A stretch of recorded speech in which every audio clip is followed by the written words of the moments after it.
Bom dia a todos, bom dia a todas. Queria cumprimentar os membros da Comissão de Cronologia, nessa nossa 52ª reunião da Comissão de Cronologia.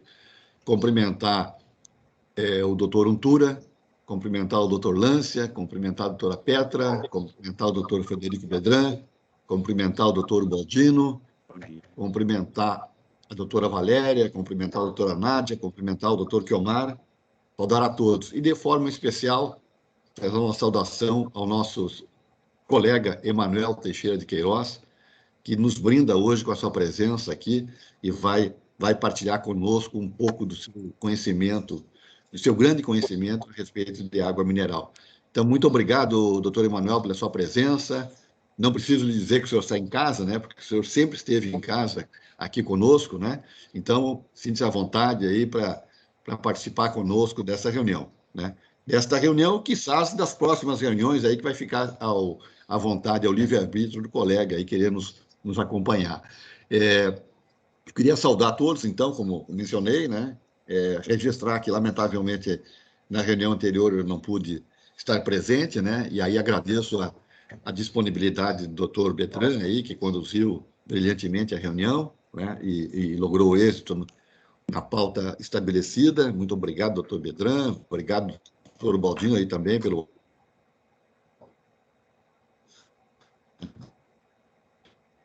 Travou, doutor. A nossa pauta do dia. Antes de iniciar propriamente dito na pauta, eu queria consultá-los se alguém tem alguma notícia a relatar ao colegiado. Alô?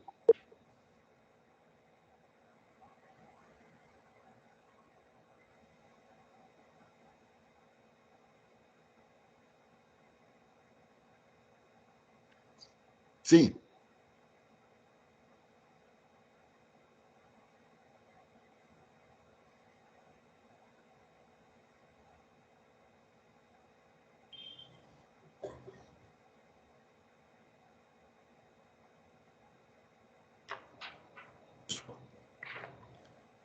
Então, eu queria registrar alguma... O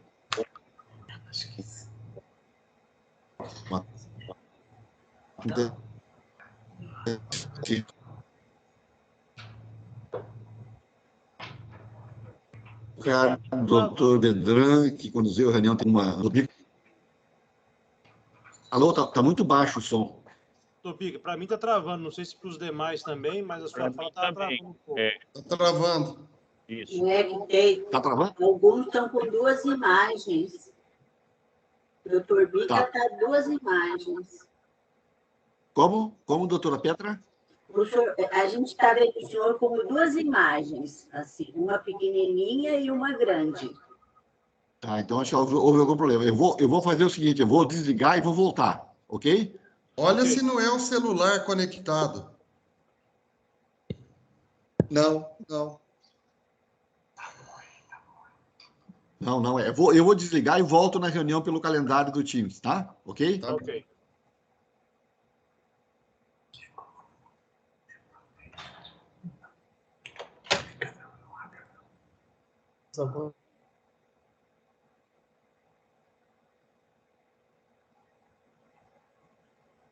Está no mudo agora, Biga.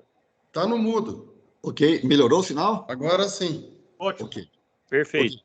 Então, nós tínhamos aberto a reunião, né? Saudado a todos, e nós estávamos naquele momento de consultar os presentes, se alguém quer fazer algum registro, alguma manifestação. E eu provocava o doutor Bedran, exatamente por ele ter conduzido a reunião anterior. Se quiser destacar alguma coisa, doutor Bedran, por gentileza. Está no mudo. Está no mudo, doutor Bica. Não, eu acho que estou com problema de sinal aqui. Estão me escutando? Agora sim. Sim. Agora Tá. sim. Eu consulto se algum diretor quer fazer algum registro. Doutor Bedran? Não. Então, ok. Podemos seguir a Ok. pauta. Ok. Então, vamos de imediato ao item primeiro da pauta, doutora Valéria, por gentileza. O primeiro Que é item a da aprovação pauta. Isso, por gentileza. Isso. É a aprovação da ata da 51ª reunião. Vou projetar aqui. Ok, Vou tentar aumentar a letra, ok. que parece que está pequena. Não, tá bem, Valéria, tá bem. Tá bem visível. Agora aumentou. Ok,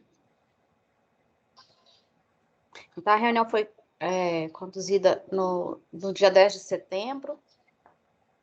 Ela foi presidida pelo senhor Frederico Bedrão e teve a presença de Valéria, Carlos Lância, José Ubaldino e Marcos Ventura, além do Dr. Quiomar.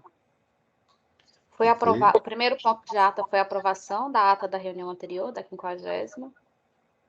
No segundo, houve a discussão, né, das contribuições da CPC à consulta pública número 2.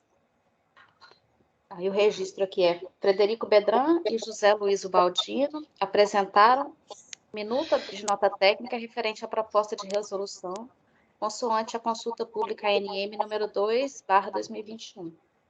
As sugestões foram discutidas e aprimoradas pelos participantes. Como encaminhamento, os membros enviarão por e-mail eventuais novas contribuições para a nota técnica, que será consolidada por Frederico Bedrão e José Ubaldino, para finalização e envio no dia 17 de setembro.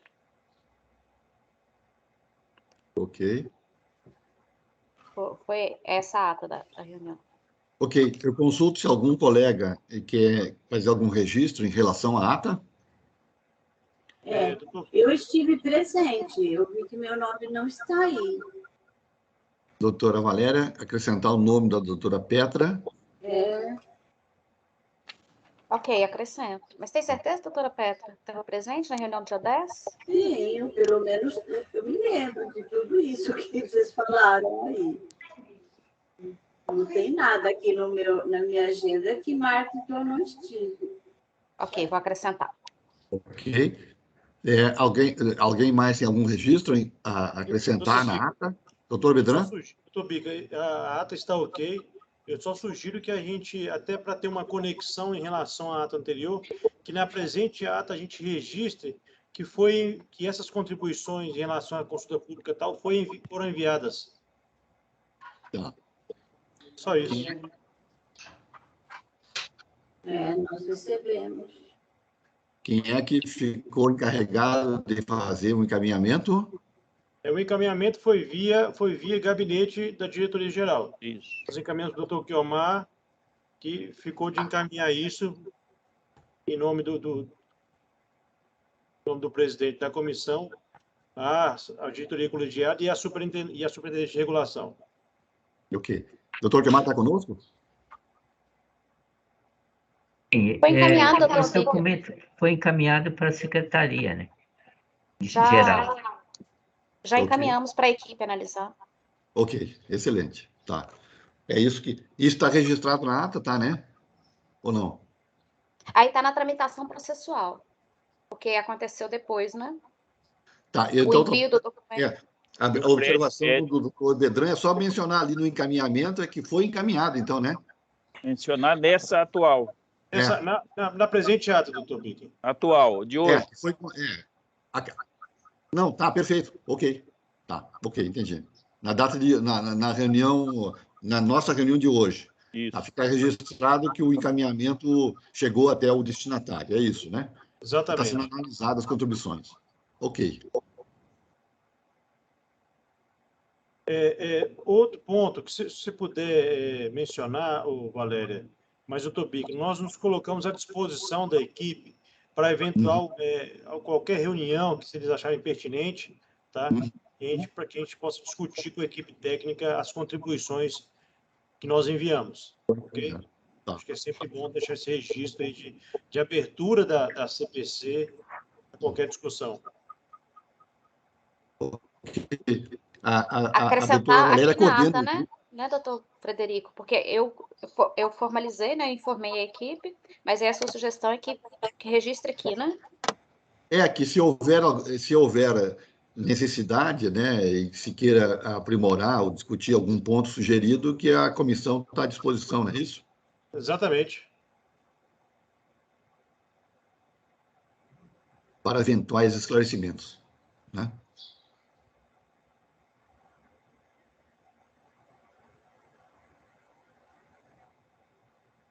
Ótimo. Ok. Mais alguma sugestão na ata? Não havendo, vamos colocar a ata em deliberação. Aqueles que concordam com a redação da ata, permaneçam como está. A ata fica aprovada por unanimidade dos presentes. Obrigado, doutora Valéria. Vamos, então, agora, de imediato, ao nosso item 2 da pauta, que é exatamente a apresentação a respeito de águas oligominerais, né? E a classificação de água mineral e definição de água termal. Este conteúdo será abordado pelo nosso sempre colega e colaborador permanente aí da Comissão de Cronologia, né? Especialmente nos tempos que estava ainda na ativa, né, meu caro doutor Emanuel? Sempre foi um tema que muito te atraiu aí, né? Sempre sou testemunha da tua dedicação aí à Comissão Permanente de Cronologia, né? Do teu interesse, e é com muita satisfação, mais uma vez, registro, né, que nós hoje contamos com a tua presença aí, com o teu saber, o teu conhecimento a respeito do tema, né? Então, eu queria já de imediato passar a palavra para ti, Manuel, para ti fazer a tua explanação, a tua saudação, as tuas sugestões, enfim, o que tu achar que deve falar, nós estamos aqui prontos para te escutar, tá ok? Por gentileza. Ok, eu que agradeço a Comissão Permanente de Cronologia, a diretoria da ANM, os componentes da Comissão Permanente de Cronologia e os dois representantes do Ministério de Minas e Energia, essa reunião, e dizer da minha satisfação de rever os colegas e de prestar alguma contribuição naquilo que a gente realmente acrescentou durante o período de convivência no antigo DNPM e muitas vezes participando das reuniões da Comissão Permanente de Cronologia. Eu vou fazer uma apresentação aqui, tem umas imagens, alguns slides. Eu vou abrir aqui e vou começar a palestra falando sobre a classificação de água mineral com base no nosso Código de Águas Minerais, que é o instrumento básico de regulamentação. Só um minuto, por favor.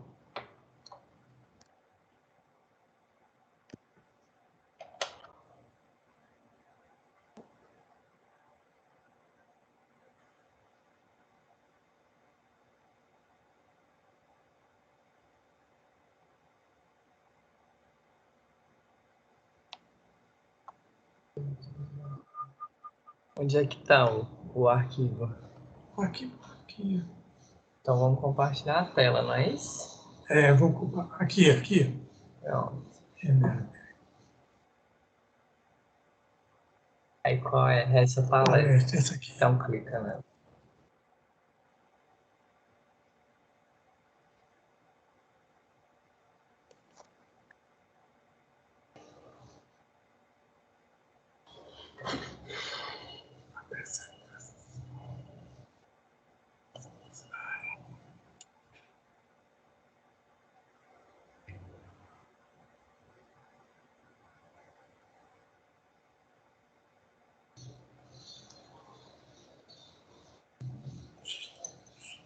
Agora aumentou. Bom, o nosso tema é classificação de água mineral e definição de água termal, né? A base legal que dá toda a fundamentação é o Código de Águas Minerais. Nele constam os princípios e critérios de identificação com base na composição química, nas características físico-químicas e microbiológicas das águas minerais. Além do código, se vale também, como complementação, a legislação da Anvisa, Agência Nacional de Vigilância Sanitária, que são as as RDCs 274 e 275, de 2005. A 274, que discrimina o valor máximo permitido das substâncias químicas de risco à saúde, sobre as quais a ANM tem que observar para evitar classificar uma água com um elemento químico, uma substância química, além dos limites previstos nessa regulamentação, e a 275, que estabelece e define os limites dos parâmetros microbiológicos para compor a classificação das águas minerais. O documento base para a classificação é o laudo fornecido pelo estudo em loco do LAMI. O LAMI pertence à CPRM, que é o Serviço Geológico Nacional, e é o laboratório credenciado pela Portaria 6.819, de 3 de dezembro de 2018. Bom, água mineral, como nós sabemos, são provenientes de fontes naturais, segundo o Código, ou de fontes artificialmente captadas, quer dizer, as fontes realizadas através dos poços tubulares. E uma característica fundamental na definição é que possuem composição química ou propriedades físicas ou físico-químicas distintas das águas comuns. E, além do mais, com características de que tenham uma ação medicamentosa. Quer dizer, o conceito leva ao entendimento de que as três características, a composição química, as propriedades físicas e físico-químicas, identificam como água mineral. E basta apenas uma dessas propriedades, seja composição química, ou propriedades físicas, ou propriedades físico-químicas, para distingui-las das águas comuns. Quer dizer, qualquer uma dessas propriedades irá distinguir das águas comuns. E um parâmetro particularmente fundamental, que eu considero central no Código, é a questão da ação medicamentosa. Talvez, em termos de legislação, o único exemplo no mundo. Eu não tenho certeza absoluta, mas, pelo menos pelas consultas que eu venho realizando, não consta nos atos normativos a obrigatoriedade de ação medicamentosa. O Código de Águas Minerais, nos seus artigos 1º e 3º, ele identifica duas categorias de águas, que são as águas potáveis de mesa e as águas minerais, propriamente ditas. Mas abre a alternativa de que, em condições especiais, se for comprovada a ação medicamentosa, mesmo as águas comuns podem ser classificadas como minerais. Isso é uma característica importantíssima do Código. Ou seja, as águas minerais são aquelas águas subterrâneas especiais, né, de conteúdo definido e constante de sais minerais, com oligoelementos e outros constituintes, naturalmente respeitadas as limitações naturais, as flutuações naturais. E a água potável de mesa são águas de teores de sais minerais, oligoelementos e outros constituintes inferiores aos limites mínimos das águas minerais. Quando se estabelece uma comparação com outros atos normativos, no caso da Comunidade Europeia, né, através da Diretiva 54 de 2009, né, e como também através do Códex Alimentares, que é o Códex Standard 108 de 81, pode-se observar, em síntese, que a água mineral natural é uma água subterrânea proveniente de fontes naturais ou de poços tubulares, que está totalmente protegida, quer dizer, limitada aos estratos aquíferos das unidades geológicas, subterrâneas, né? E lá constituindo reservatórios de tamanhos e formatos diferenciados. Uma grande característica é a pureza bacteriológica original, que se mantém, é obrigada a se manter durante a coleta e no invase, né? Não só da pureza microbiológica, mas também da composição dos elementos essenciais. A estabilidade também dos componentes físico-químicos é uma característica fundamental, ou seja, a constância da composição em sais minerais, né, que são os seus resíduos secos, ou resíduo fixo, oligoelementos ou outros constituintes, respeitadas as flutuações naturais, e que tenham eventuais efeitos favoráveis à saúde. Vocês verão à frente que esses efeitos favoráveis à saúde, eles não são tratados dentro do ato normativo. Em termos de classificação, o Código, no seu artigo 1º, parágrafo 1º, ele define que nos capítulos 7 e 8, as características de composição e propriedades para a classificação como água mineral de imediata atribuição medicamentosa. Ou seja, o parágrafo deixa claro que os artigos 35 e 36 do Código, correspondem aos capítulos 7 e 8, explicita as categorias de águas minerais e reúne os atributos de imediata ação medicamentosa. Todavia, não esclarece quais as ações benéficas ou de cura que cada tipo de água mineral listado nos citados artigos apresenta. Quer dizer, não consta, ele explicita quais são as águas de ação medicamentosa, mas não define quais os benefícios de cada uma delas e a sua devida aplicação. Ou seja, é uma lacuna que possibilita o entendimento de que é necessária a realização dos estudos preconizados no Código para a comprovação das respectivas indicações terapêuticas. E essa, naturalmente, é uma responsabilidade que o próprio Decreto-Lei 7841 delegou à Comissão Permanente de Crenologia. Você vê que é uma responsabilidade enorme que tem a Comissão de Crenologia como complementar a regulamentação do próprio Código de Águas Minerais. Naturalmente, essa preocupação foi uma preocupação que a própria instituição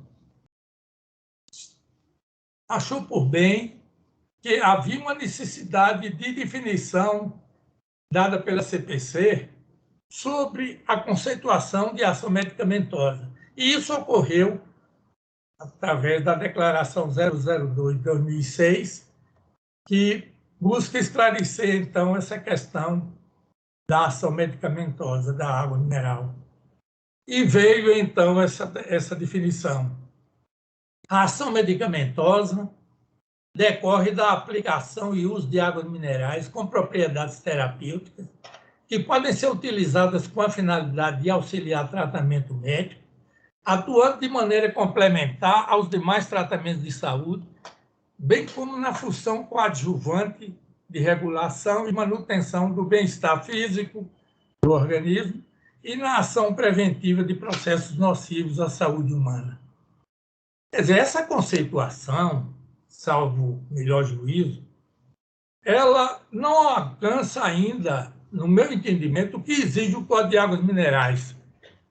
Lá no parágrafo 3º, onde no artigo 3º, no parágrafo 3º do artigo 1º, onde há o destaque de que a comprovação da ação medicamentosa se dá no local da fonte, mediante constantes observações, com resultados estatísticos repetidos, com completa documentação clínica e laboratorial, e acompanhada por um especialista médico, né, preferencialmente de conhecimento da área de crenologia, então um médico crenologista, e sob a fiscalização constante e aprovação da Comissão Permanente de Crenologia. Você vê que é uma extrema responsabilidade que transfere à Comissão Permanente de Crenologia.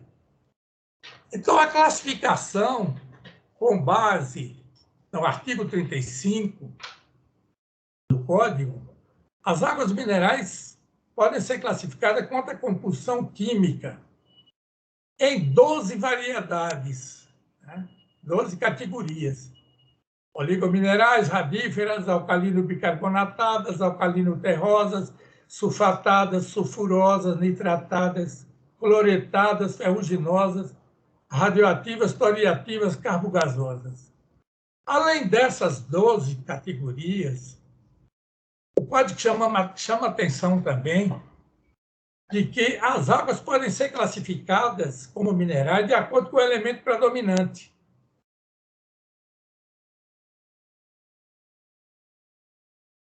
Ou pelo elemento digno de nota, né? Quer dizer, ou substâncias raras dignas de nota. E aí dá até um exemplo de águas iodadas, arseniadas, litinadas, etc.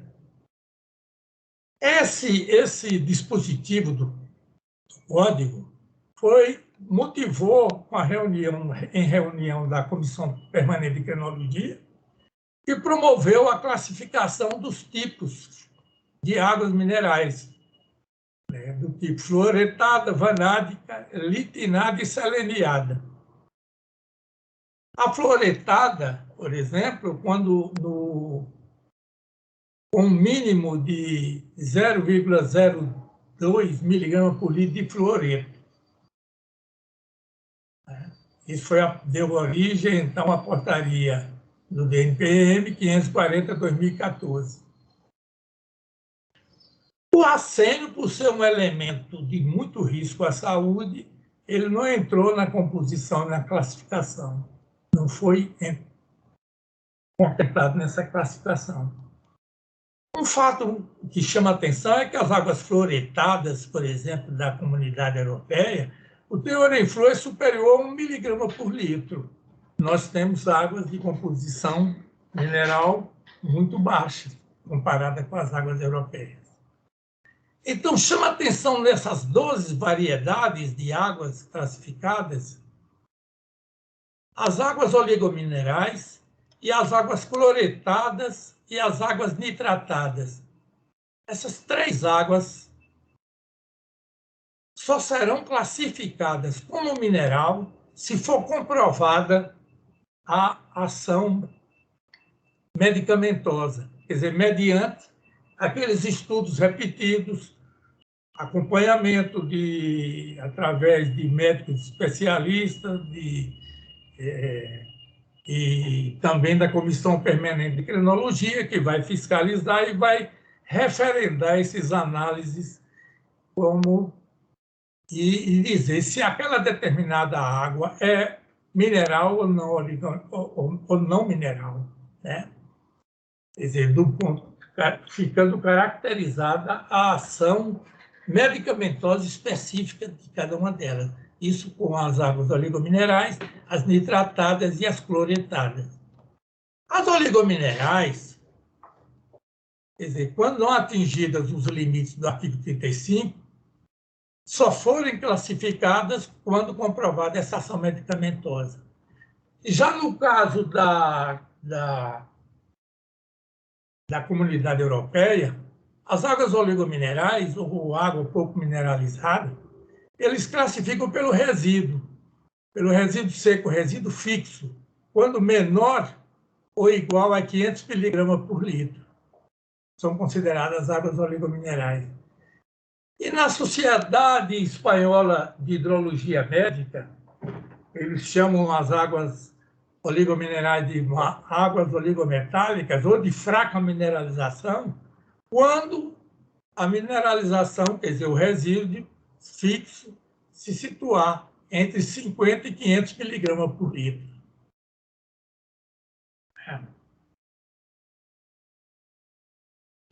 O artigo 36 do Código, a classificação das fontes de águas minerais. Quer dizer, o pressuposto é que você já teria águas minerais definidas no artigo 35 e que poderão também ser classificadas as fontes, no caso, além do critério químico. Quer dizer, uma água mineral já definida, ela poderá ser classificada quanto aos gases e quanto à temperatura, a sua respectiva fonte. E aí definiu águas de fontes radioativas, de fontes toriativas e de fontes sulfurosas. Tá? E quanto à temperatura também.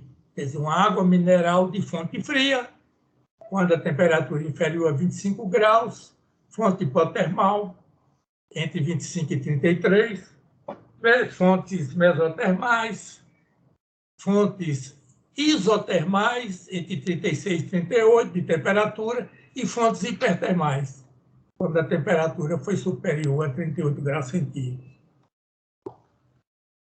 Daí que a definição de água termal, ela tem gerado linhas de pensamento diferenciadas. Quer dizer, no âmbito da própria instituição que classifica as águas, eles têm um entendimento, a área química tem um entendimento de uma área que, às vezes, é questionada, né, por outros setores. Mas uma linha de pensamento define que, no decreto-lei, as águas já são minerais, ditas pelo próprio decreto, as águas termais, desde que a ação medicamentosa seja presente. Então, essa característica de que a ação medicamentosa tem que ser presente é uma justificativa para poder classificar uma água termal como mineral. Essa é a linha de entendimento que permeia a área técnica da classificação. Pelo artigo 36, as fontes de águas naturais ou de poços podem ser classificadas também como minerais quanto aos gases e à temperatura. Quer dizer, esse é um princípio que, se o Código diz que nos artigos 35 e 36 as águas já são minerais, e para serem minerais elas têm que ter ação medicamentosa, naturalmente as águas de temperatura e as radioativas seriam minerais. Todavia, há uma outra corrente de entendimento, com a qual eu compartilho, de que a classificação das fontes quanto aos gases e quanto à temperatura pressupõe tratar-se de águas minerais já previamente definidas no capítulo 7º, o quanto diz o artigo 36. O artigo 36 aqui em cima, né? As fontes de água mineral serão classificadas além do critério químico, pelo seguinte, quer dizer, além do critério químico. Então, o critério químico já definia que eram águas minerais. Ou seja, a condição essencial é que se trata de água mineral já classificada segundo a compulsão química, nas tipologias indicadas lá no artigo 35. Exemplo: água mineral alcalino bicarbonatada, fluoretada, sulfurosa e hipertermal na fonte. Ou água mineral alcalino bicarbonatada, fluoretada, de fonte sulfurosa e hipertermal. Ou ainda um outro tipo, uma outra classificação: água mineral litinada, fluoretada e hipotermal na fonte. Ou uma fonte de água mineral litinada, fluoretada, quer dizer, de fonte hipotermal. Água mineral fluoretada fracamente radioativa e hipotermal na fonte. Ou seja, é uma água mineral fluoretada de fonte fracamente radioativa e hipotermal. A fonte é de água radiativa, fracamente radioativa, no local a água é fracamente radioativa e é hipotermal. mas já se tratava de uma água mineral fluoretada, né? Outra, água mineral alcalino bicarbonatada, fluoretada, vanádica e hipotermal na fonte. Ou água mineral alcalino bicarbonatada, fluoretada, já era vanádica, de fonte hipotermal, né? Então, em que condições a água termal é mineral? No caso de fonte de água termal, se a temperatura comprovar ação medicamentosa, então se trata de uma água mineral de fonte termal.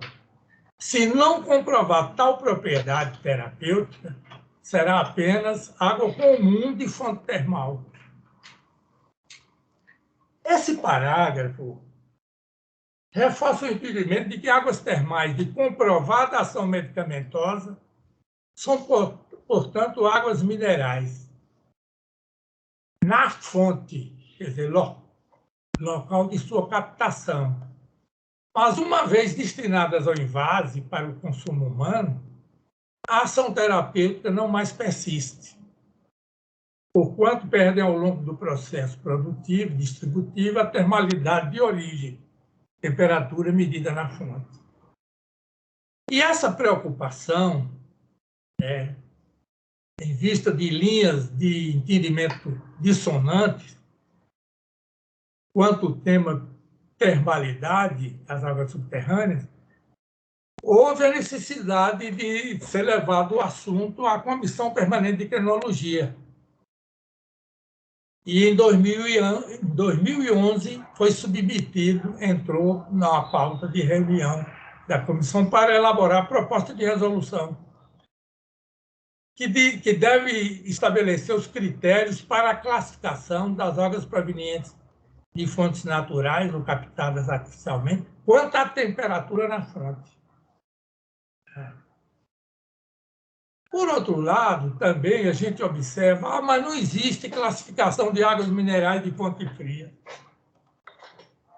Realmente não há classificação no DNPM indicando fontes frias. Todavia, subentende-se que todas aquelas águas classificadas cuja temperatura foi menor do que 25 graus e que são presentes em várias regiões do país, do Brasil, sobretudo na região sul-sudeste, na região serrana do Rio, na Serra Gaúcha, Planalto Paranaense e Catarinense, são águas minerais de fontes frias. Aqui dá um exemplo das tipologias de águas minerais segundo o Código de Águas Minerais, né? Depois vocês vão ver também, nós vamos apresentar das águas minerais segundo o resíduo. Quer dizer, com base em 2.415 boletins de estudo inócuo que foram analisados no DNPM, no antigo DNPM, geraram 162 tipos diferenciados de águas subterrâneas. 97% delas, águas minerais propriamente ditas, e 3%, mais ou menos 3%, águas potáveis de mesa. Aqui está um quadro, um gráfico que mostra os tipos de águas minerais e águas potáveis de mesa. As águas fluoretadas, que aqui existem 57 variações, 57 tipos, né? Fluoretadas mais suas variações, corresponde a 35% desse universo, né? As águas as águas alcalino-bicarbonatadas, que são 33 tipos, né? 33 variações, corresponde a 20%. As águas litinadas, que são 17 tipos, corresponde a 10%. As alcalinos terrosas, 16%, as termais e radioativas e respectivas variações, que são 9%. Né? As carbogasosas, 5%.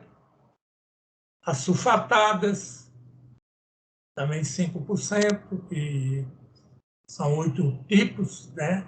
de variações. As alcalinos bicarbonatadas e alcalino-terrosas, 2%, 4 tipos. As vanádicas, mais suas variações, né? 3 tipos, 2%. E as potáveis de mesa, e as potáveis de mesa que correspondem a 1%, esse quadro. Quer dizer, as variações, só para vocês terem uma ideia, aqui quando eu falo de alcalino bicarbonatadas mais variações, então estão inclusos aqui os tipos alcalino bicarbonatada, alcalino bicarbonatada cálcica e fluoretada, alcalino bicarbonatada e fluoretada, alcalino bicarbonatada fluoretada e fracamente radioativa, alcalino bicarbonatada fluoretada, vanádica, hipotermal na fonte, e por aí vai, etc. Já as águas europeias, há uma tendência muito forte de usar a classificação com base no resíduo fixo, quer dizer, na quantidade no conteúdo de sais minerais das águas. Quando se faz uma comparação entre as águas nacionais e as águas europeias, observa-se que 58,67% são águas pouco mineralizadas. As águas brasileiras são águas pouco mineralizadas. Oligominerais, interrogação, porque aqui tem a questão da ação medicamentosa e não está sendo considerada aqui. 58,67%. O resíduo seco maior que 50 ou menor ou igual a 500 miligramas por litro. As águas nacionais apenas não, um montante de 58,67% entraria nessa categoria. Quer dizer, águas pouco mineralizadas. E 39,67% resíduo seco menor ou igual a 50 miligramas por litro, seriam águas muito pouco mineralizadas. Então, somando-se as 58,67% com 39,67%, vê-se que a maioria absoluta das nossas águas são águas que variam de muito pouca mineralização a pouca mineralização. Há águas ditas na comunidade europeia como águas oligominerais. Apenas 1,4% delas seriam águas moderadamente mineralizadas, ou seja, resíduo seco maior que 500 miligramas por litro e menor ou igual a 1.500 miligramas por litro. E apenas 0,26% seriam águas ricas em sais minerais, quer dizer, águas de alta mineralização. Resíduo seco maior que 1.500 miligramas por litro. Então, as águas minerais brasileiras são águas leves, de teor salino muito inferior ao da maioria das águas minerais da comunidade europeia. Então, as conclusões que nós queríamos chamar a atenção, primeiro diz respeito à questão da base legal para identificação e classificação das águas. O Código de Águas Minerais define as duas qualidades de águas minerais e águas potáveis de mesa, e águas que tem que... Mas as águas comuns de comprovada ação medicamentosa podem ser classificadas como minerais. E aí incluem-se as oligominerais, desde que comprovada pela CPCA a respectiva ação medicamentosa. O Código de Águas Minerais não esclarece quais as ações benéficas ou de cura que cada tipo de água mineral apresenta, listada lá nos artigos 35 e 36. Quanto às propriedades terapêuticas das águas minerais, salienta-se que é uma particularidade central do Código de Águas Minerais, a ação medicamentosa da água mineral. É uma particularidade que consta dentro do ato normativo. talvez poucos atos normativos no mundo supervalorizam o atributo de ação medicamentosa. Então, se o atributo de ação medicamentosa é um parâmetro de definição de água mineral, resta determinar que tipo de ação medicamentosa exerce, de fato, cada variedade de água mineral. E, para isso, o Código especificou, né, a Comissão Permanente de Crenologia para promover estudos laboratoriais e clínicos para cada tipo de água mineral, a qual caberia referendar os respectivos usos terapêuticos. Tudo teria que passar pela Comissão Permanente de Crenologia. Por outro lado, a gente observa que o próprio Código, ele salienta o valor terapêutico da fonte, quando trata do artigo 6º, ao falar da pesquisa. O texto do Código diz: por pesquisa de uma fonte de água mineral, termal, quer dizer, água termal, água gasosa, potável de mesa ou água destinada a fins balneares, entendem-se todos os trabalhos necessários ao conhecimento do valor econômico da fonte e do seu valor terapêutico quando existente. Uma atribuição enorme para a Comissão Permanente de Crenologia. Agora, o que diferencia o Código de Águas Minerais do normativo da Comunidade Europeia? Quer dizer, na Comunidade Europeia, diferentemente do Código de Águas Minerais, os efeitos benéficos à saúde da ingestão de água mineral natural são tratados fora do normativo que regula a exploração, lavra e comercialização, diferente do nosso Código de Águas Minerais. A Diretiva 54 de 2009 da Comunidade Europeia não se aplica às águas que são medicamentos na acepção da Diretiva 83 de 2001 do Parlamento Europeu e do Conselho. Estabelece um código comunitário relativo aos medicamentos para uso humano. Também não se aplica a Diretiva 54 às águas minerais naturais que são usadas para finalidades curativas na nascente, em estabelecimentos termais ou hidrominerais. Quer dizer, é outro normativo à parte. Qual a responsabilidade da Comissão de Crenologia na aplicação do Código de Águas Minerais? No meu entendimento, o papel da CPC é regulamentar, esclarecer e complementar. Para isso, logo no artigo 2º, veio a explicitação de que a CPC era criada para colaborar no fiel cumprimento da lei, né? Essa lei de 1945. As ações da comissão, no meu entendimento, primordialmente, é dar continuidade à agenda de temas em aberto. Quer dizer, a elaboração de resoluções que, por sua vez, darão como resultado a promulgação de portarias da ANM, da Agência Nacional de Mineração. E daí eu destaco aqui, né, alguns temas que necessitam de certa urgência dar continuidade no âmbito da discussão da Comissão Permanente de Crenologia. Classificação das águas segundo o resíduo fixo. Essa aqui é uma importância fundamental ao nosso código, porque nivelaria a maioria dos atos normativos no mundo, né?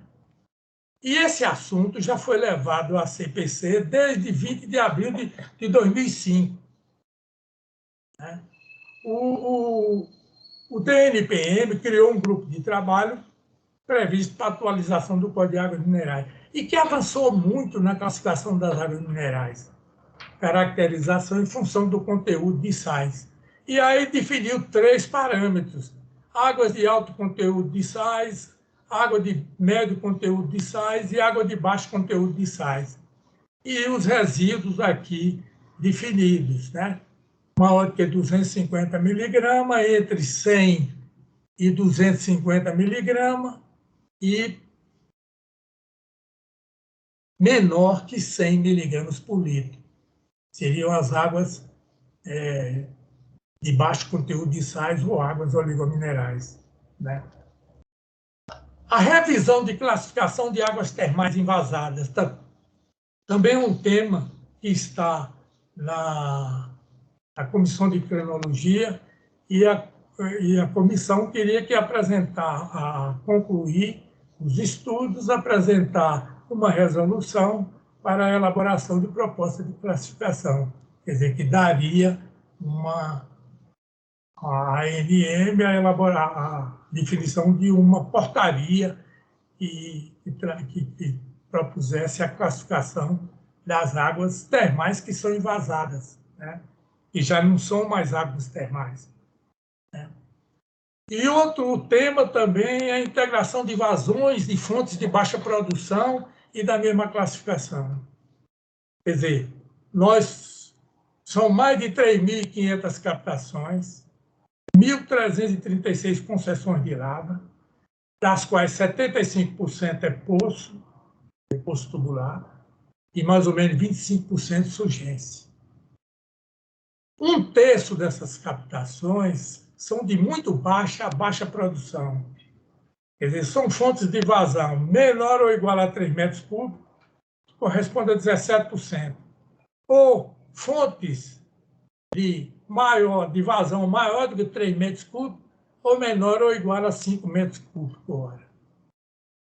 Corresponde a 15%. Existe uma proposta de portaria feita por um GT, que foi encaminhada à CPC para discutir e propor a elaboração de resolução. Também está em discussão na CPC proposta de resolução com vista à portaria de baixo sódio. A Comunidade Europeia já rotula, né, para a água mineral aquelas águas consideradas regime pobre em sódio, cujo teor é inferior a 20 miligramas por litro. Isso consta da Diretiva 54/2009. Era o que eu tinha que falar e enfatizar de que a Comissão Permanente de Crinologia é um instrumento de grande valia e complementação do Código de Água Mineral. O Código de Água Mineral é de 45, 75 ou 76 anos já, mas nem por isso ele pode ser considerado um código ultrapassado. Basta que a Comissão Permanente de Crinologia venha a dar continuidade à análise dos temas que poderão ser regulamentados e que irão complementar o código naquilo que lhe daria condições de igualdade, né, em termos dos outros normativos do mundo, como da Comunidade Europeia, da legislação americana. Muito obrigado e estou às ordens aí para eventuais perguntas. Muito bem, doutor Manuel, muito obrigado pela excelente apresentação, palestra aí, com um conteúdo vastíssimo, né? Parabéns aí pela capacidade de síntese, né? Deu uma visão geral desse amplo campo de conhecimento aí, né? E de uma didática que nos impressiona, assim, né? Um tema que tem as suas complexidades, né? Mas tu conseguisse dar uma noção muito, muito, muito detalhada e objetiva do tema, né? E para coroar esse teu esforço aí, a tua capacidade de síntese, esse resgate que tu fizeste aí no final é muitíssimo importante, né? Para a gente já preparar a pauta da nossa comissão, né? No sentido de provocar a área de regulação da agência, né? No que tange a classificação das águas, por exemplo, segundo o resíduo fixo, né? Que está conosco na comissão desde 2005, né? essa revisão da classificação da água termal envasada, né? E é interessante que tu ia falando, eu ia pensando nos casos que a gente sabe, né? Por exemplo, o caso Gravatal aqui, né? Em Santa Catarina, né? Que tem um balneário e tem também um invase. Quer dizer, como é que trata isso, né? A integração das fontes. Aí me lembrei aqui do de Conto, né? Tem uma água também aqui que tem fontes e, segundo eles, são da mesma classificação, né? E que são vazões que poderiam se complementar num único produto, né? E a gente, enfim, esse baixo teor de sódio também, né? É uma questão que a gente discutiu tanto lá atrás, né? E que acabou, né? O momento não propiciou, mas eu acho que foi muito bem lembrado, meu caro doutor Emanuel, para a gente resgatar esses 4 temas, né? E aí eu já provoco a doutora Valéria, né? Para fazer o resgate dessa memória técnica aí, para a gente estabelecer um mecanismo de continuidade nos nossos trabalhos, né? E eu queria, então, agradecer mais uma vez a presença do doutor Emanuel e cumprimentá-lo pela brilhante exposição e deixar a palavra em aberto aí para os colegas, né? Para nós estabelecer aí aproveitar a presença do doutor Emanuel e estabelecer um diálogo com ele aí, né? Ele é evidente, não podia ser diferente, né? Muitas vezes da tua fala, meu caro Maninho, a gente lembra do Dr. Marcos Untura, né? Que é quase que o paladino aí desse segmento, né? Porque nós temos poucos profissionais, né, doutor Untura, que militam nessa área, quer dizer, temos muito por fazer. A gente viu aí na exposição do doutor Maninho, né, essa questão. E aí eu já faço o nexo, depois nós podemos tratar na sequência daquela provocação do doutor Untura relativa a esse encontro que vai ter na Europa, né? Eu não tenho detalhes, né? Que vai reunir profissionais dessa área que a gente pode também avaliar. Mas eu queria deixar a palavra em aberto aí para nós estabelecer essa interação aí com o Maninho, com o doutor Emanuel, por gentileza. Doutor Untura, por gentileza.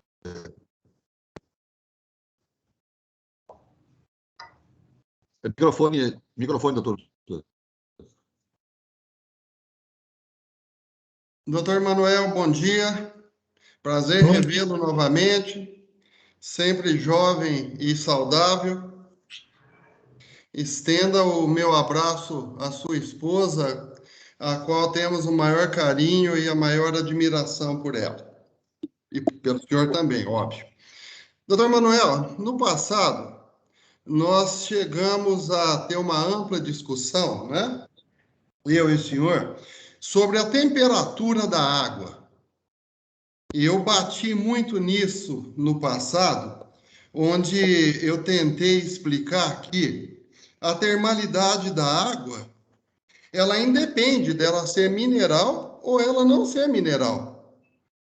O senhor entrar numa banheira com uma água potável de mesa a 37, 38 graus, o senhor tem os benefícios da termalidade.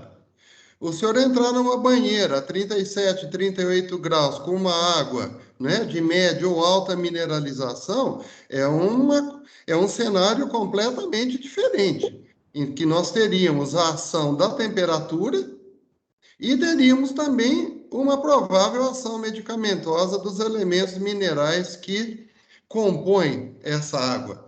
Então, isso é uma coisa que, quanto mais o tempo passa, mais eu tenho dificuldade de explicar nas minhas aulas, porque o conceito é o seguinte: eu vou para um spa que tem água termal. Tudo bem, o indivíduo pode perfurar um poço, ter uma água de baixíssima mineralização, passar por uma caldeira e aquecer essa água. Então, ele tem uma água termal, certo? Então, eu acho que esse é um tema que nós deveríamos voltar assim que possível, né, para estabelecer critérios do que é realmente uma água mineral, seja ela mesotermal ou hipertermal. Então, esse é um tópico que eu gostaria de voltar a discutir futuramente, não só com o senhor, com todos os membros da comissão, né? Quanto ao Código de Água Mineral, que ele determina, né, a indicação terapêutica específica para cada tipo de água, Eu acho que isso não é o ponto final do que compete à comissão. Nós não temos hoje condição de dar uma determinação terapêutica para cada tipo de água ou para cada tipo de mineral, porque simplesmente nós não temos pesquisa. E pesquisa se faz no âmbito universitário. Então, nós teríamos que nos apoiar numa instituição universitária de pesquisa, seja ela pública ou privada, que nos conclua, através de embasamento científico, quais as propriedades de um ou vários elementos contidos numa determinada água. Então, eu acho que essa indicação terapêutica, ela seria, digamos, o ponto final de referenciamento que a comissão daria a uma pesquisa previamente realizada, né? Em contraposição, eu quero enfatizar o meu contentamento com as suas definições de águas óleo-minerais.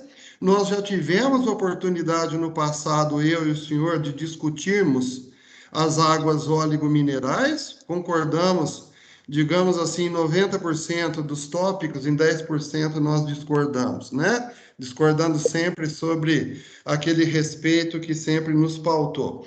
Então, realmente, né? Eu acho que foi uma apresentação bastante interessante. Quero parabenizá-lo pela prolixidade, pela pesquisa. E eu acho que o que eu iria falar após a sua apresentação, eu acho que praticamente tem todo um conteúdo já implícito na sua, né? E só me resta parabenizá-lo e gostaria de não perder o contato. Há tempos que eu não o vejo e que não tenho notícias, né? Então, eu preciso muito dos seus conhecimentos para a minha vida como médico hidrólogo. Então, por favor, mantenha-se sempre ao tanto. Um grande abraço.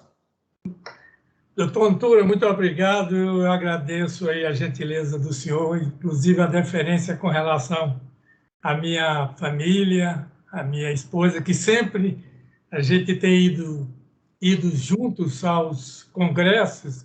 Ela fica maravilhada realmente com o ambiente. O ambiente é exatamente muito alegre.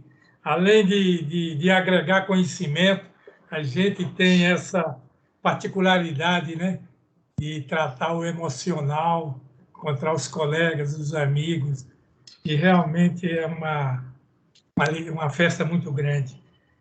Doutor Bica, também muito obrigado aí pelas colocações feitas e fico satisfeito também com o interesse que tem a Comissão de Crenologia doravante dar continuidade a essas discussões, né, dos temas que estão em aberto, que eu tenho certeza absoluta que só vai enriquecer cada vez mais a comissão e a instituição, a Agência Nacional de Mineração, e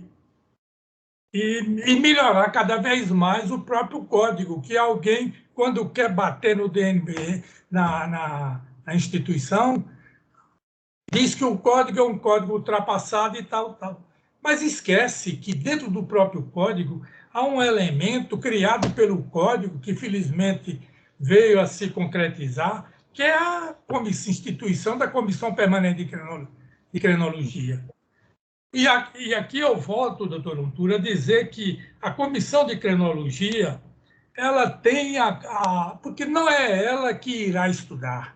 Naturalmente, a Comissão de Crenologia, ela vai acompanhar, ela vai fiscalizar, ela vai indicar quais são os organismos que poderão realizar os estudos clínicos, os estudos estatísticos, etc., e apresentar os resultados para a Comissão de Crenologia, que essa sim, ela vai aprovar ou não aprovar, referendar ou não referendar. Então, por exemplo, quando a gente discute água oligomineral, Olha, o conceito oligomineral está amarrado no código com a ação medicamentosa. Ou seja, se não se comprovar a ação medicamentosa perante o código, o conceito de oligomineral desaparece.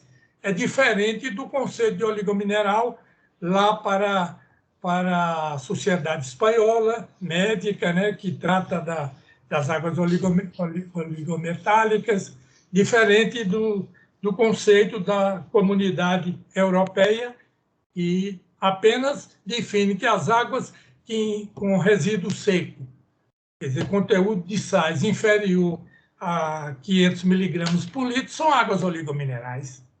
Então, nós precisamos, naturalmente, pelo menos dar uma definição complementar para o código, que eu acho essencial, de classificação das águas com base no resíduo.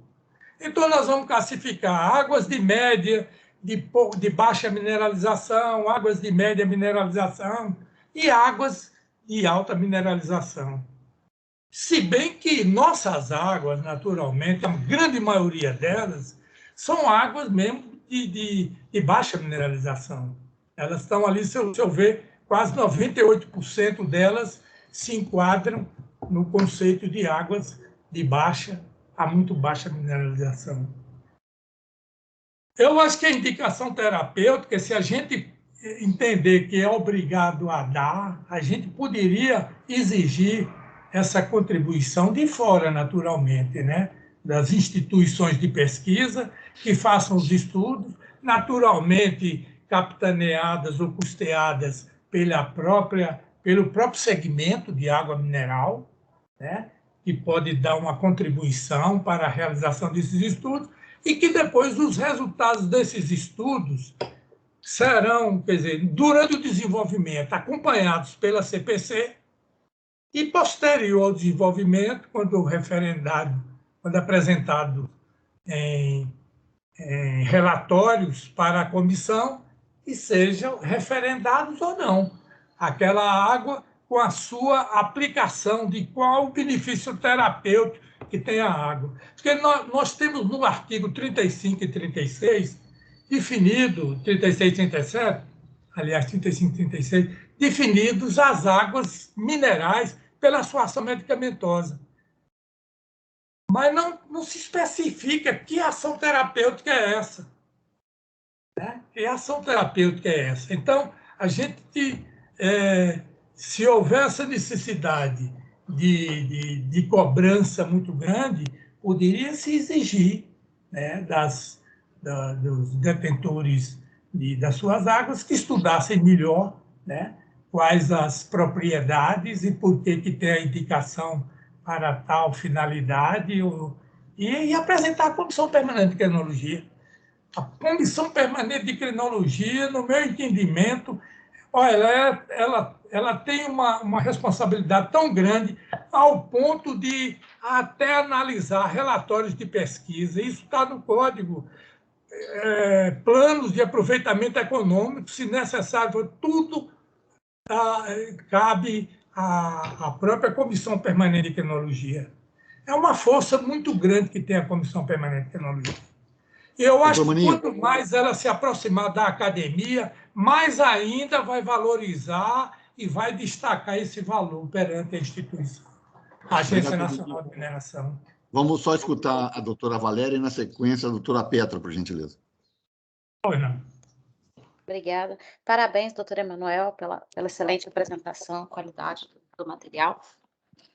E concordo muito com o senhor com essa questão sobre a necessidade de propor uma alteração do código para a gente poder mudar a forma de classificar a água, porque está desatualizado em relação ao que o mundo faz, essa classificação que está prevista nos artigos 35 e 36, e seria realmente muito interessante a gente colocar por uma classificação pensada em resíduo. Hoje a gente realmente tem, hoje não, desde sempre, né? O DNPM sempre classificou a termalidade do artigo 36 e acabou que quando começaram a aparecer águas que não eram classificadas como minerais, passaram a ser assim enquadradas só com base na termalidade. E eu não vejo muita...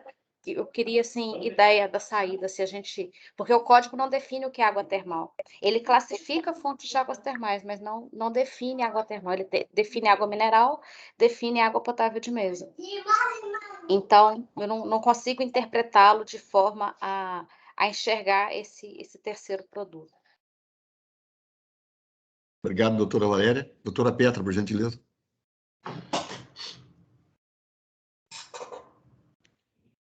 Microfone, doutora Petra.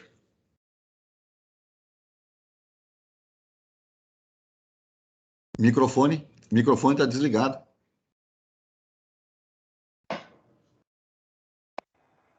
E agora? Agora melhorou.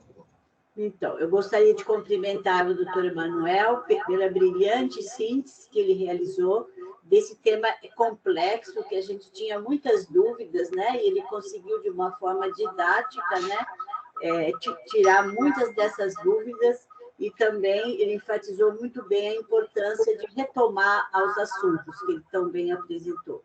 Meus parabéns, doutor Emanuel. Obrigado, doutor. Obrigado, doutora Petra. A palavra está em aberto ainda. Alguém quer fazer mais uma manifestação? Eu queria reverberar. Doutora Petra já falou, né? Ok? Eu só queria reverberar a fala do doutor Untura. E aí me ocorreu, doutor Untura, quando fazias essa abordagem, né, da academia, né, da necessidade da academia se incorporar nesse esforço, me ocorreu que talvez nós pudéssemos, enquanto órgão de regulação e o Ministério como órgão de outorga, talvez incentivar, criar uma política para que esses detentores, por exemplo, me ocorreu o caso da Maestra, lá em Restinga Seca, né? Vizinho de Santa Maria, um centro universitário, né? Por que o empreendimento não ofereceu uma bolsa de estudo, né, para alguém da área de química, da área de biologia, da área seja da geologia e engenharia, para fazer a pesquisa continuada naquele balneário que está sendo instalado, né? Talvez fosse uma forma da gente começar a criar novos profissionais e, além de gerar conhecimento específico continuado, né? Porque o pai, né, Maninho, o pai faz uma proposta, o plano de aproveitamento econômico, ele resgata a literatura, as condições físico-químicas da água, as condições e tudo mais, e faz um projeto, né? Quer dizer, esse projeto pressupõe um seu acompanhamento, né? Para poder efetivamente medir, aferir em que grau aquilo que foi projetado está se concretizando. Talvez a gente pudesse criar, Bedran, aí, em parceria com o Ministério da Ciência e Tecnologia, esses órgãos de pesquisa, CAPES, né? Por que não via CAPES, né, oferecer bolsas de estudo, e a gente meio que amarrar na concessão, né? Mas olha, não, a concessão sai, mas tem que ter uma bolsa de estudo para um ou dois graduandos lá das áreas diversas aí, de química, de física, seja lá que for, né? Para fazer o estudo continuado. Ou medicina, né? Por que não medicina também, né? Então, eu acho que talvez pudéssemos, né, criar um ambiente, né, dentro da comissão de forjar um projeto nessa linha, né? E aí contar com a participação do mundo acadêmico, porque é interessante isso, né? Nós do lado de cá ficamos torcendo pela convivência com eles, e eles lá também querendo que o conhecimento que eles geram chegue até os usuários, né? Quer dizer, talvez a gente pudesse ser essa ponte aí para promover isso de uma forma incentivada, né? Vamos escutar só na sequência o doutor Bedran, que levantou a mão, e depois o doutor Untura de novo, por gentileza. Bom, doutor Emanuel, parabéns, viu? Muito esclarecedor. Obrigado pela sua disponibilidade e por compartilhar com a gente todo o seu conhecimento. Eu acho que, sem dúvida alguma, doutor Pica, é um caminho interessante, muitas proposições, e eu acho que, de fato, a gente tem que colocar essa apresentação do doutor Emanuel como anexa à ata, e também a gente resgatar esses pontos, principalmente aí do último slide, a gente incorporar na nossa agenda anual.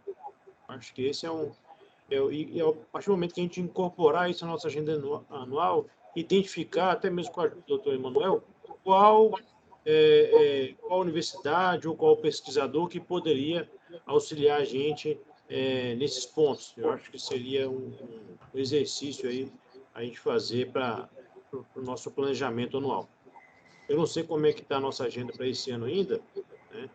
Mas se tiver, eu acho que a gente poderia, se tiver mais alguma reunião, a gente fazer isso aí na próxima reunião.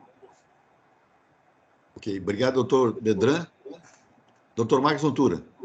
Doutor Bica, se eu tiver errado no nome da universidade, o senhor me corrija, por favor.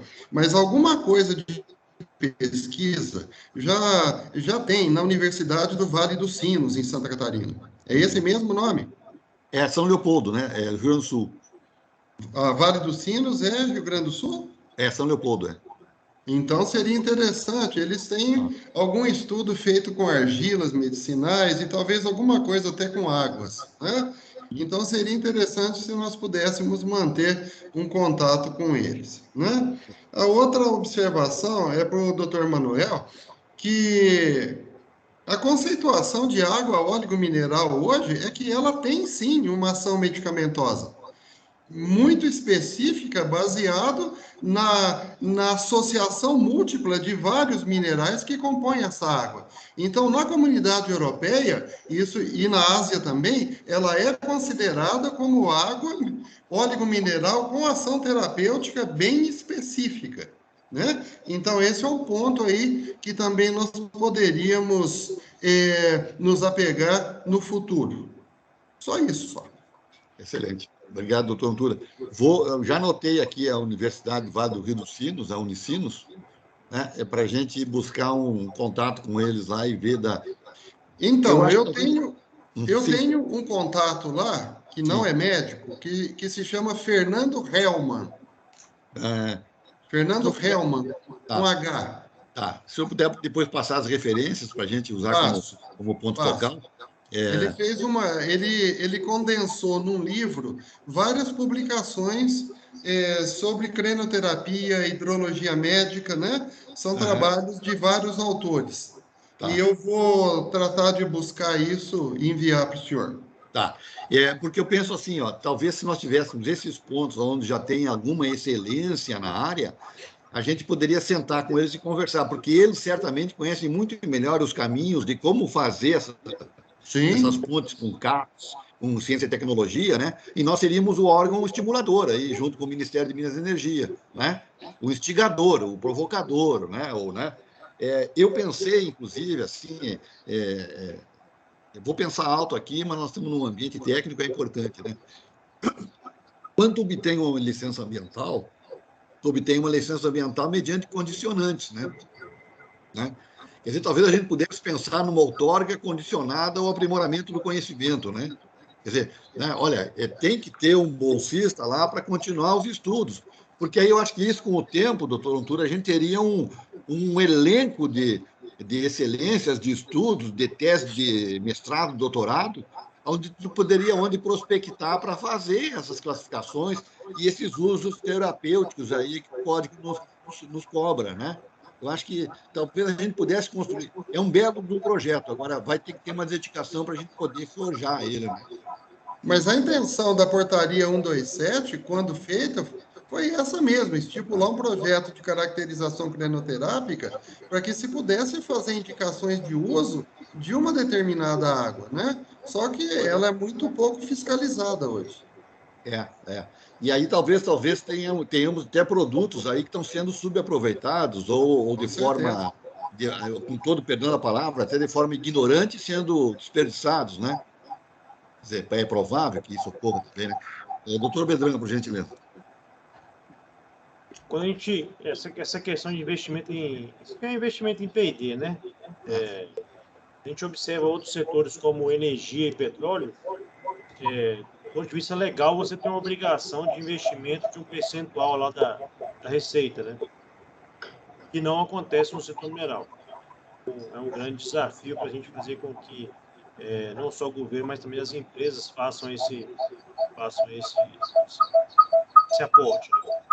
E dentro da linha, até mesmo da participação da indústria, que nessa comissão, Acho que seria uma linha interessante de proatividade da indústria, né? Se envolver com esse tema.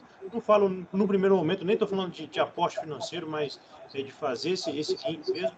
E a gente também tem a questão do CT mineral, né, Tobico? Que nos próximos anos estará sem contingenciamento.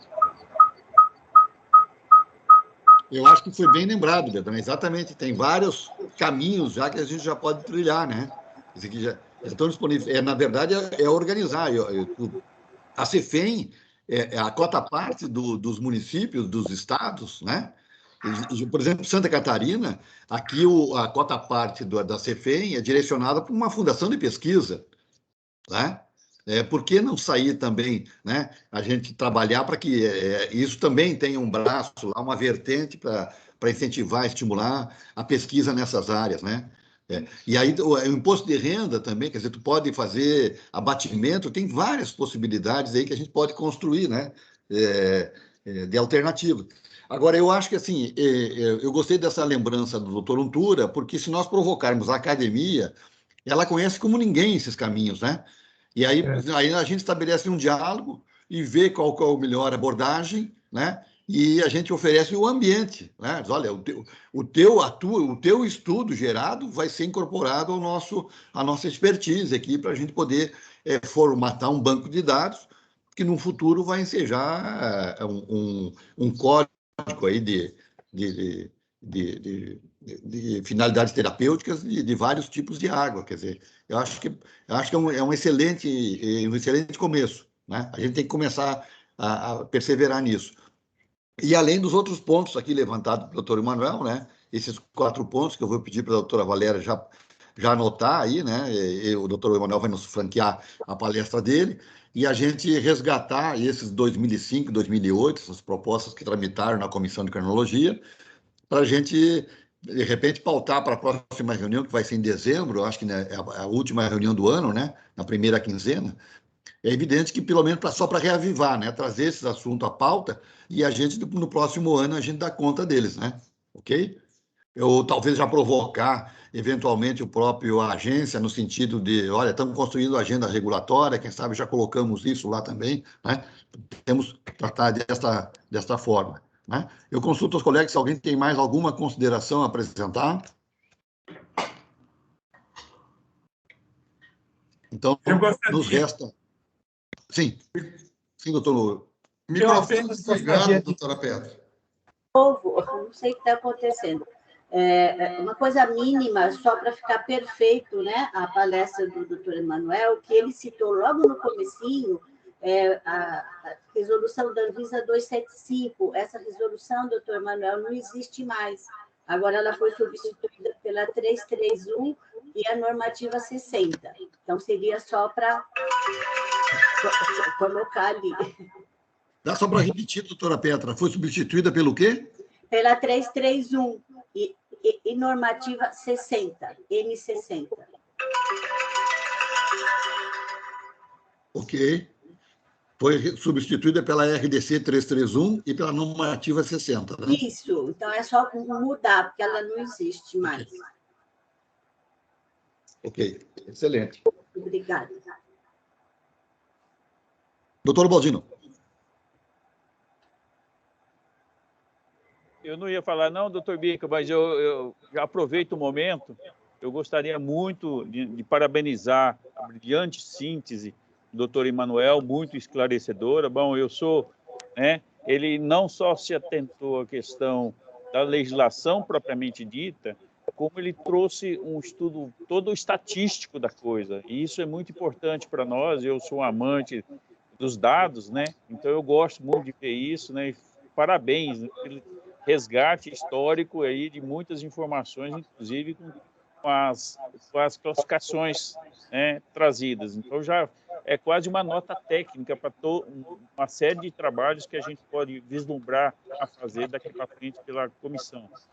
E parabenizar também pelo encaminhamento que ele já deu, né? Alguns temas, pelo resgate, o encaminhamento que ele já deu alguns temas. Foi fantástico, facilitou muito o caminho nosso a ser trilhado. Então, parabéns mais uma vez, e agora é colocar isso na agenda, como já disse vários membros. Parabéns. Obrigado, doutor Baldino. Obrigado. Doutor Maninho, alguma consideração para encaminhar? Eu gostaria de salientar que esses estudos podem ser iniciados numa área piloto, entendeu? Escolher uma dessas concessões tradicionais e poderia formar um projeto piloto de primeiros estudos e de resultados, e depois a comissão de endocrinologia acompanharia e referendava ou não os resultados apresentados. O que eu entendo é o seguinte: se fala de ação medicamentosa e uma determinada água é estudada e comprovada algum auxílio terapêutico, tal, isso aí já é um resultado que vai engrandecer exatamente a relação de águas minerais que consta no Código de Água Mineral, né? Quer dizer, a Sociedade Espanhola, Médica Espanhola, ela tem uma experiência muito grande nessa área. Inclusive, o doutor Lância sempre convidava o representante dessa associação para apresentar trabalhos no Congresso, e era uma pessoa muito competente, né? E a gente vê que ele é ainda atuante.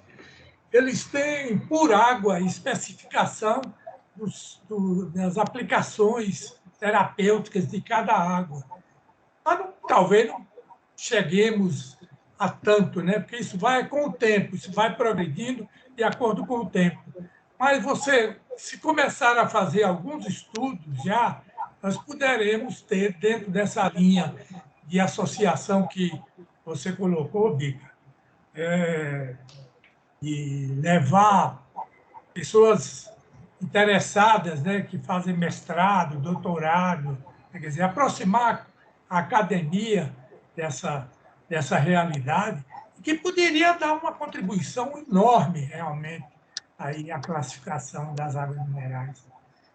Eu digo o seguinte: hoje nós temos um problema com relação à classificação oligomineral, porque o código explicita claramente que a oligomineral tem que ter comprovada ação medicamentosa.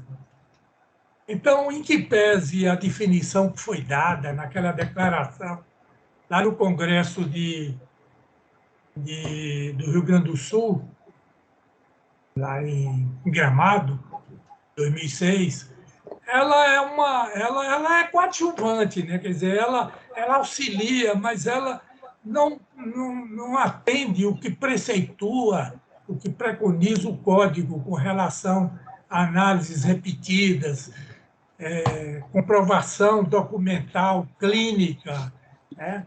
de laboratórios, de médicos, crenologistas, né? Acompanhado pela comissão, e a comissão venha estudar e venha referendar ou aprovar essa indicação.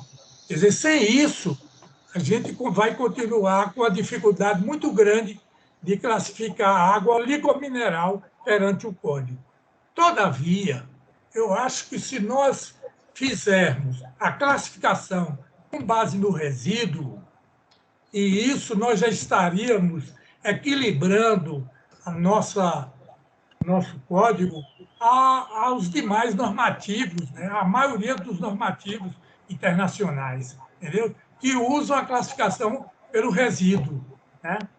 E aí nós teríamos, então, nossas águas são águas, na sua grande maioria, águas leves, né? Águas de baixa mineralização, né? Águas talvez mais oligominerais. Mas, se nós fizermos uma classificação com base no resíduo, especificando quais as faixas de alta, média e baixa, eu acho que já você sairia a solução para a classificação de água termal, com base no resíduo, e não com base na temperatura, porque é água mineral de fonte termal, seria água termal, e não necessariamente mineral, se não for comprovado a ação medicamentosa dela. Então, ainda mais se vasilhou, colocou no mercado para venda, perde todas as suas características e poderia voltar a ser uma água potável, né? Uma água comum, né? Mas poderia, com a classificação com base no resíduo, ser incluída como uma água de baixa mineralização, por exemplo, ou de média mineralização, segundo os conceitos que nós estipulássemos, né?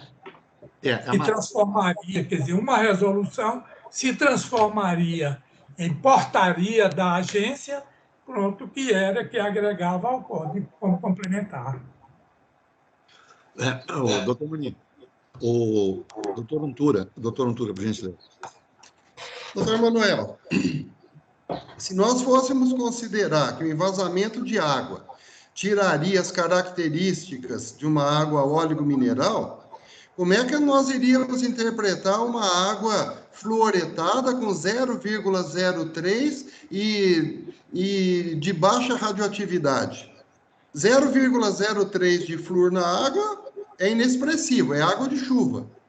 E uma radioatividade mínima que seja dentro de uma garrafa, ela também vai se perder. Vai se perder também. Então, eu sou mais a favor de classificar essa água como óleo mineral do que fluoretada de baixa radioatividade. Não, eu digo mais a classificação aí, no caso, seria a classificação com base no resíduo.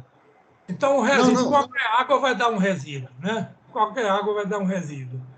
E com base nesse resíduo, então, classificaria em função do resíduo em baixa, alta ou média mineralização, né? De acordo com o resíduo. Quer dizer, se nós fizéssemos essa classificação, como era proposta, como foi proposta para a alteração do Código de Água Mineral, na alteração do Código de Água Mineral, não acaba com a classificação vigente do Código. Não, de maneira nenhuma.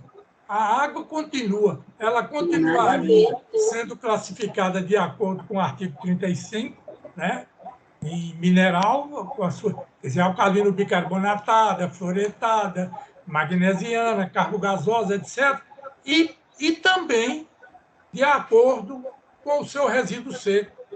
Quer dizer, então, nós classificaríamos uma água termal de baixo resíduo como a água mineral de baixo resíduo. E está lá, especificava no rótulo, porque teríamos a portaria aprovada, o que era uma água de baixo resíduo e tal. E não entraríamos no conceito de oligomineral para não chocar com o código, porque o código exige que o oligomineral tem que ter essa comprovação da ação medicamentosa. Então, esse é que é o problema. Quando se a comunidade europeia, como também a sociedade espanhola lá, médica, eles não usam, eles dizem que uma água poderá ter algum benefício terapêutico. Mas no código, no normativo que trata da classificação, da lavra e tal, da água mineral natural, ela não trata nada de saúde.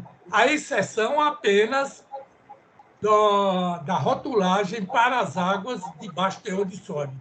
Aí sim, o próprio código deles, o próprio normativo estabelece que águas inferior a 20%, a 20 miligramas por litro de sódio podem constar na rotulagem águas de baixo sódio. Perfeito. Eu só queria, na sequência, escutar o doutor Lance, por gentileza. Parabéns, doutor Manuel, como sempre, brilhante. Eu sou um defensor contumaz do Código de Águas Minerais, ele tem tudo ali. E, através da regulamentação, você pode resolver a questão das oligominerais, né? Então, no caso específico, né, já que eu tenho a possibilidade de oligominerais, pode definir com oligominerais sendo aquelas águas que tenham o resíduo seco de evaporação até 49,999 miligramas por litro. E eu resolvo o problema.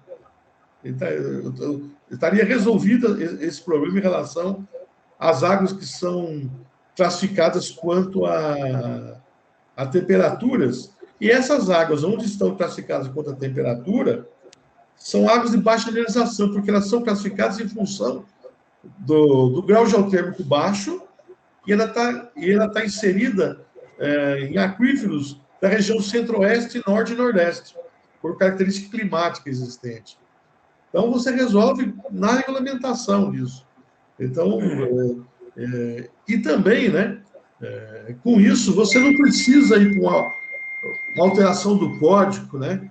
Esse código nosso, eu cito todos os artigos e está atualizadíssimo. Então, não temos que mexer. A questão da ação medicamentosa, eu interpreto no código, são só aquelas áreas que não atingem aquele limite. Aí eu vou e comprovo, porque o que está no artigo 35 já está classificado como mineral. Eu não tenho que provar nada. Então, a oligomineral é só da regulamentação da oligomineral. Serão classificadas águas como oligominerais aquelas que têm resíduo seco de evaporação até 49,999. E ela pode receber classificação mista. Água mineral, oligomineral, fluoretada, arterial 003, e eu não tenho que mexer no arcabouço e ir para um estudo para mudar o código e ficar pior, né? O nosso código atende a parte ambiental, atende a parte do direito do consumidor, ele atende tudo, né? Ou seja, atualizadíssimo. O artigo 35 nosso é uma cópia da Europa. Então, eu vejo uma solução simples. É claro que tendo nota técnica, a comissão reunindo e dá essa classificação. Sai uma resolução, coloca consulta pública, tal, como deve ser feito, e define-se água oligomineral com essa particularidade do resíduo seco. Essa é a minha sugestão. Obrigado, doutor Lância. Muito bem. Pessoal, são 11 horas e 47 minutos.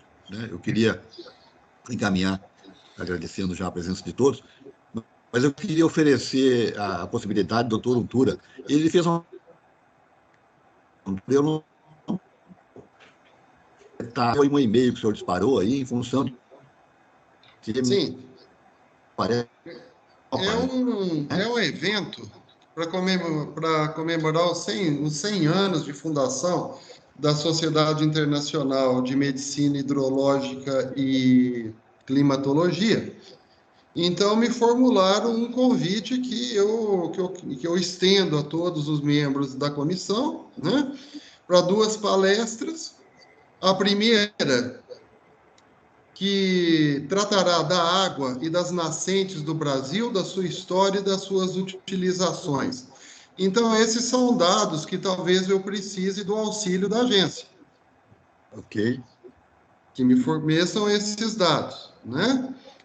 E isso no dia 15 de dezembro. E no dia 16, uma segunda intervenção em estudos clínicos, trabalhos de investigação ou nos seus conhecimentos e experiências terapêuticas com água mineral natural.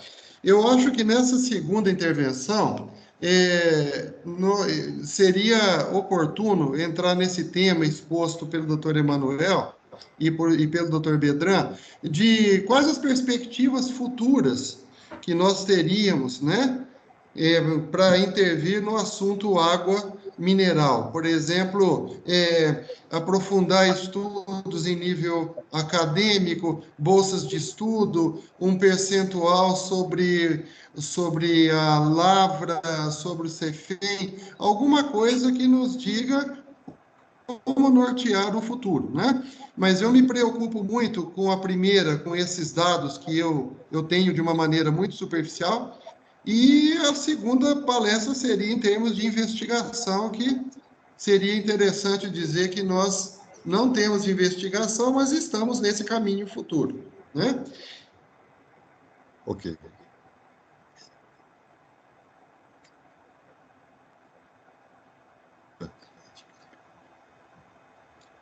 Microfone. O seu acho que está fechado. Não, o evento vai ser realizado aonde? O evento, ele vai, acredito eu, que ele vai ser online, né? Porque quer dizer, ele é híbrido. Ele está para ser programado na França, mas eu acredito que ele terá uma característica híbrida também, né? Eu não tenho aqui a data, né? A data vai ser de 14 a 16 de dezembro, no sul da França, mas será híbrido. Então, para nós, seria online. Ok. Não, eu só queria, então, registrar isso. Talvez pudéssemos, se nós recebermos uma provocação, para a gente poder se inserir formalmente, né? Tanto a agência quanto o próprio Ministério de Minas e Energia, né? Acho que é importante a gente participar, porque isso certamente vai nos ajudar a construir esta possibilidade de formatar um projeto específico aí de desenvolvimento de conhecimento, né? Eu só queria, então, pedir que, se o senhor tivesse material, né, nos passar, eu sei que o senhor já provocou via e-mail, mas também partilhar com os demais colegas, para a gente ver como é que a gente pode Certo. buscar essa então, eu acho que nós temos um trabalho, até que foi liderado pelo doutor Emanuel, né, doutor Emanuel, há pouco tempo atrás, aí, de uma publicação, não foi isso, doutor Emanuel? Tem. Esse trabalho, ele é o que fala do diagnóstico das águas minerais do Brasil, né? Isso.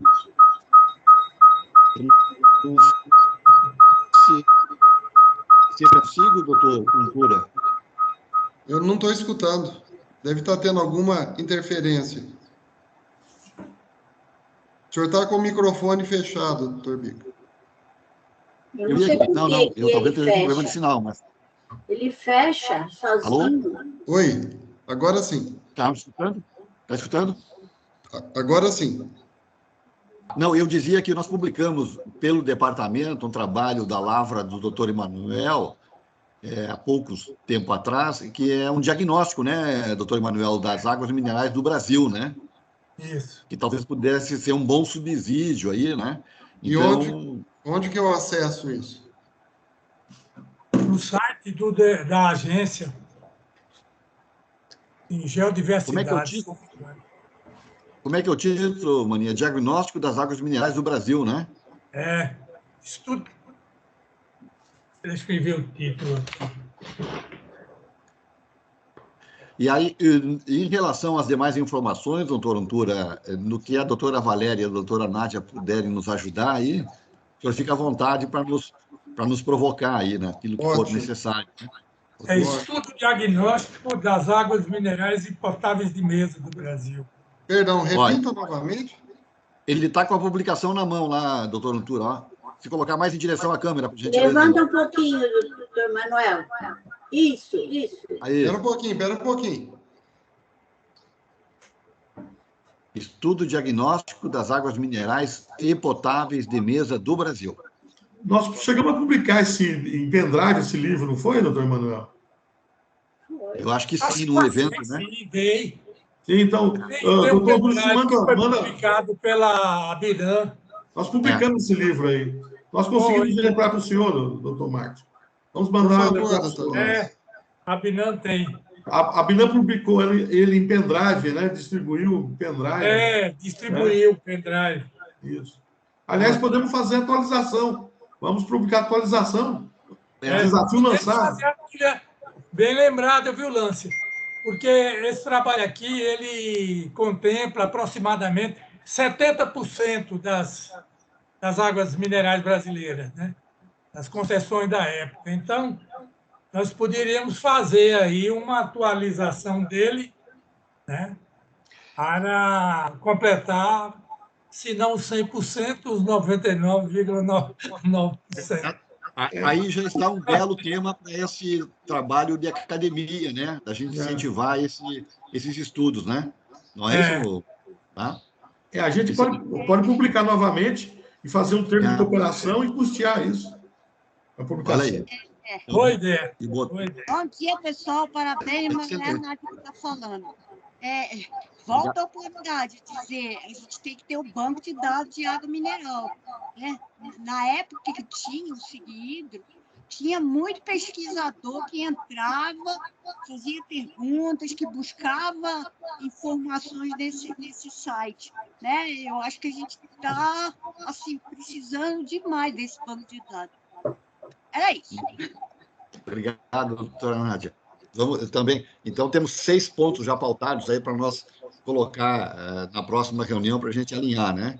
Essa questão da atualização do estudo de diagnóstico, eu acho que é um belo tema para a gente estimular aí, né? E já com essa disponibilidade da ABNAM aí de apoiar, né? É uma forma que a gente poderia, talvez, identificar dentro dos quadros da agência um profissional que pudesse, juntamente com a supervisão externa, via doutor Emanuel, aí a gente trazer isso para a pauta novamente, atualizar, porque é uma publicação importante, né?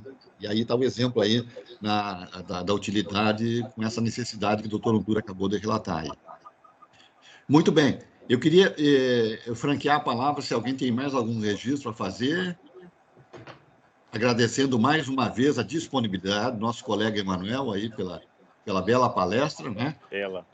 E se ele nos permitir, a gente vai oportunamente incomodá-lo de novo, viu? A sua presença sempre é bem-vinda, né? Não precisamos nem convidá-lo, mas nós vamos tomar a liberdade de convidá-lo. Se o senhor não aparecer, nós vamos chamá-los. Pode ser? Pode ser, eu agradeço. Então, tá bom. Muito obrigado. Obrigado, doutor Muniz. Obrigado. Obrigado, doutor Untura. Obrigado, doutor Bedran, doutora Petra, doutora Valéria, doutora Nádia, doutor Lância, nosso presidente da ABNAM. Obrigado. Doutor Baldino, muito obrigado. Obrigado a todos. Doutor Camara, muito obrigado.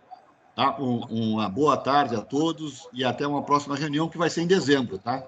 E temos vários pontos aí para serem organizados para a gente botar na agenda de 2022.